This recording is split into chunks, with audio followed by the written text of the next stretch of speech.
विश्वगुरु संत श्रेष्ठ श्री निवृत्तीनाथ महाराजांचा पायी पालखी सोहळा 2024 श्री क्षेत्र त्र्यंबकेश्वर ते पंढरपूरकडे वाटचाल करत असताना आजचा हा 16वा दिवस आणि आजचा मुक्काम श्री क्षेत्र घोगरगाव या ठिकाणी आहेत। या ठिकाणी आपल्या महाराष्ट्र राज्याच्या छावा संघटनेचे अध्यक्ष करणभाऊ गायकर आहेत। काय सांगाल भाऊ, कशा पद्धतीने या ठिकाणी आपण वारकऱ्यांना शुभेच्छा द्याल? नाही, वारकऱ्यांना शुभेच्छा नाही, मी वारकऱ्यांचे आशीर्वाद घ्यायला आलो। वारकऱ्यांना शुभेच्छा देण्याइतका अजून मी मोठा नाही आणि मी कधी होऊ पण शकत नाही। वारकऱ्यांचे आशीर्वाद घेणं, वारकऱ्यांबरोबर चालणं। आमच्या भगिनी कांचनताई जगताप ज्या कीर्तनकार आहे, महाराष्ट्रातल्या एक प्रसिद्ध आणि आनंदाची बाब आहे की ती यावेळेस निवृत्तीनाथ संस्थांचे अध्यक्ष आहेत आणि त्यांच्याच नेतृत्वाखाली ही दिंडी पायी सोहळा हा त्र्यंबकेश्वर ते पंढरपूर या ठिकाणी चालला आणि बहिणीबरोबर आज भावाला चालायला मिळालं, हे खरं तर माझ्यासाठी भाग्याचा क्षण आहे। वारकऱ्यांबरोबर चालल्याने एक वेगळा आनंद मिळतो।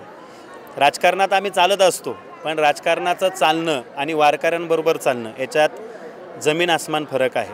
आज वारीत चालताना फक्त एवढंच मनाला खेदजनक वाटलं की इतर ज्या पालख्या ज्या पद्धतीनं चालतात, शासन त्यांना ज्या पद्धतीनं मदत करतं, ज्या पद्धतीनं पायघड्या घालतं, तसंच निवृत्तीदादांना सुद्धा घातल्या पाहिजे। निवृत्तीदादा हे सगळ्यात संत श्रेष्ठ सगळ्यामध्ये मोठे बंधू आहेत आणि मोठ्या भावाला दुजा भावाची वागणूक जर शासनाकडनं दिल्या जात असेल तर आमच्यासारखे लोक हे कदापि सहन करणार नाही।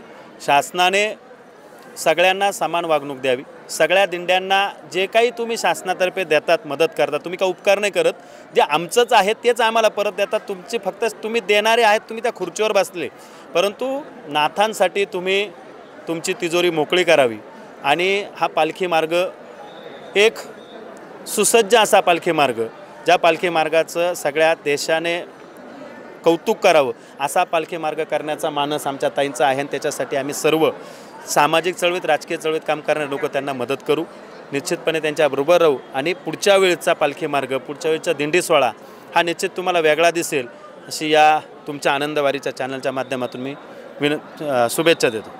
नक्कीच भाऊंनी या ठिकाणी सांगितलं, जसं ज्ञानोबा तुकोबांची पालखी मोठ्या असंख्य प्रमाणाने आणि या सोशल मीडियाद्वारे जशी प्रसिद्ध झालेली आहे, राजमार्ग जसा झालेला आहे, तसा ज्ञानोबरायांचे मोठे बंधू आणि गुरु तथा निवृत्तीनाथ महाराजांचा पालखी मार्गसुद्धा असा राजमार्ग व्हावा अशी भाऊंनी या शासनाला एक विनंती केलेली आहे। नक्कीच भाऊ, पंढरीच्या सगळ्यात महत्त्वाचं दर्शनाच्या वेळी जो पाचसा दुजा भाव दुसऱ्याकडे, म्हणजे आम्हाला सगळ्या ठिकाणी दुय्यम भूमिका जी आहेत यावेळेस चांगला आहे। चंद्रकांत दादा पाटील सोलापूरचे पालकमंत्री आहेत आणि त्यांना वारकऱ्यांविषयी चांगली भावना त्यांची आहे आणि त्यांच्याकडे समान न्याय असतो।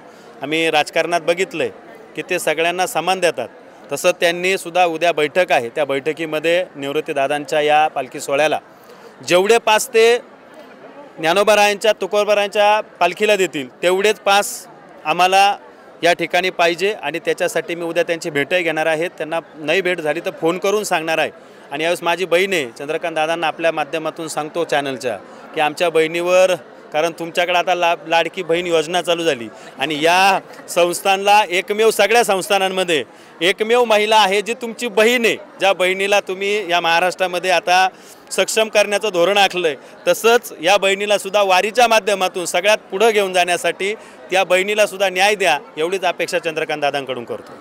नक्कीच दादा, आपण जी विनंती केली, नक्कीच चंद्रकांत दादासुद्धा हा व्हिडिओ बघितल्यानंतर नक्कीच तुमच्या ज्या काही अपेक्षा आहे त्या पूर्ण करतील आणि आपलं विशेष म्हणजे या निवृत्तीनाथ संस्थानावर महाराष्ट्रातील पहिल्यांदाच एक महिला वारकरी कीर्तनकार या अध्यक्ष झाले आहेत। ताईंचे मनापासून आभार आहेत। नक्कीच भगवान पंढरीश पांडुरंग परमात्मा आपल्या ज्या काही इच्छा आहे, मनोकामना आहेत या नक्कीच पूर्ण करतील।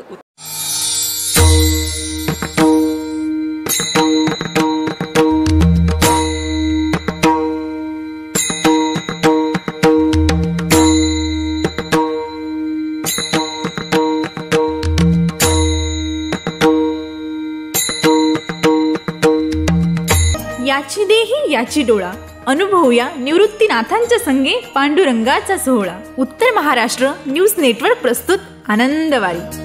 श्री क्षेत्र त्र्यंबकेश्वर ते श्री क्षेत्र पंढरपूर, दररोज फक्त आपल्या उत्तर महाराष्ट्र न्यूज नेटवर्कवर।